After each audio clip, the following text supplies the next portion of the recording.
सर्वप्रथम सर्वांना श्री स्वामी समर्थ।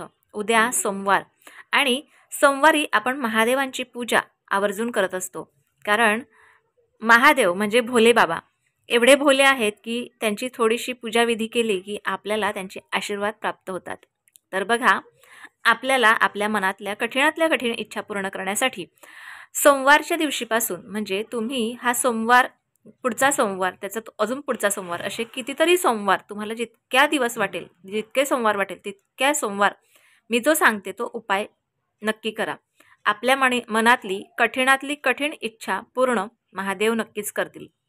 जर तुमच्या घराच्या आजूबाजूला किंवा तुमच्या शेतात किंवा तुमच्या अंगणात जरी हा बेलाचा झाड असेल तर ह्या बेलाच्या झाडाखाली आपल्याला एक उपाय करायचा आहे। काय करायचं आहे, सोमवारी सकाळी तुम्ही उठाल त्यावेळेला सकाळीच उठून तुम्ही आपल्या देवघरात दिवाबत्ती करून घ्या।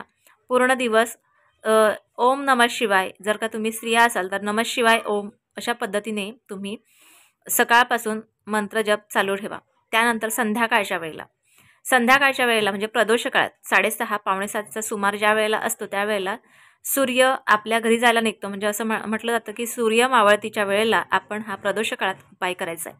आपल्याला उपाय करायचा असेल, जर का आपण आजूबाजूच्या कुठे झाडाखाली जात असाल तर तिथे तुम्ही कणकेचा दिवा तयार करून घेऊन गेलात तरीही चालेल, नाहीतर मातीचा घेऊन गेलात तरीही चालेल, परंतु हा दिवा तुम्हाला पुन्हा आणता येणार नाही ह्याची काळजी घ्यायची।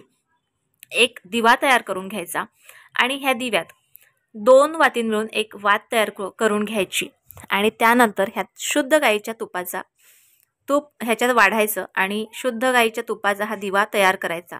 त्यात अख्खं असं अक्षदा, एकच तांदूळ आपल्याला त्याच्यात घालायचं आहे आणि हा दिवा घेऊन त्या बेलाच्या झाडाखाली संध्याकाळी 6:30 ते पावणे 7च्या सुमारात जायचं आहे। त्यानंतर ओम नमः शिवाय, ओम नमः शिवाय म्हणत म्हणत हा दिवा तुम्हाला प्रज्वलित करायचा आहे। जर का तुम्ही पुरुष असाल तर ओम नमः शिवाय बोलायचं आहे आणि जर का तुम्ही स्त्रिया असाल तर नमः शिवाय ओम असं म्हणायचं आहे। त्यानंतर तुम्हाला दोन्ही माता पार्वती आणि भगवान शंकरांची दोघांची सुद्धा प्रतिमा आपल्या डोळ्यासमोर आणायची आहे, त्यांना मनोमन नमन करायचं आहे, तुमची इच्छा बोलायची आहे आणि त्यानंतर नमस्कार करायचा आहे आणि हा दिवा तिथेच प्रज्वलित करून तुम्हाला घरी निघून यायचं आहे। बघा, हा इतका साधा आणि सरळ उपाय आहे, किंवा पूजा किंवा सेवा म्हटलं तरीही चालेल, परंतु हा उपाय इतका महत्त्वाचा आणि इतका प्रभावी आहे की आपल्या मनातली कठीणातली कठीण इच्छा श्री शंकर हे पूर्ण करणार आहेत, माता पार्वती हे पूर्ण करणार आहेत। त्यामुळे हा उपाय प्रत्येक सोमवारी, जितक्या सोमवार तुम्हाला वाटेल तितक्या सोमवार हा उपाय करा। हा अतिशय प्रभावी उपाय आहे आणि तुम्हाला असं वाटत असेल की कुणाला तरी ह्या उपायाची गरज आहे, त्यांनासुद्धा हा व्हिडिओ नक्कीच शेअर करा। तर आजचा छोटासा उपाय, जी इच्छापूर्ती होणार आहे, तुम्हाला कसा वाटला हे तुम्हाला कमेंट बॉक्समध्ये जरूर कळवा। व्हिडिओ आवडल्यास लाईक, शेअर, सबस्क्राईब मात्र जरूर करा। पुन्हा भेटूया अशाच एका नवीन व्हिडिओसोबत, नवीन विषयासोबत। तोपर्यंत सर्वांना श्री स्वामी समर्थ।